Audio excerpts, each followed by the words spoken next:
আপনার শিশুকে ৬ মাস পর্যন্ত বুকের দুধ দিচ্ছেন তো? একটি শিশুর জীবনে অনেক প্রথম পর্যায়ে আসে। প্রথম হাসি, প্রথম ধরা, আর তারপর আসে প্রথম খাবার। ৬ মাস পর্যন্ত মায়ের দুধই প্রধান খাবার।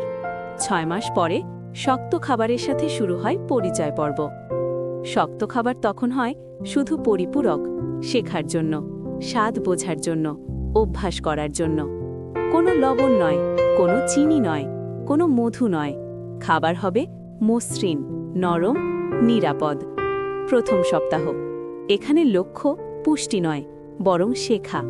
দ্বিতীয় সপ্তাহে শুরু হয় নতুন স্বাদ। তৃতীয় সপ্তাহে আসে প্রথম মিল, খিচুড়ি, চালের সাথে মুগ ডাল, সহজে হজম হয়, পুষ্টিকর, নিরাপদ। চতুর্থ সপ্তাহে তৈরি হয় রুটিন, দিনে 2 বার সলিড খাবার।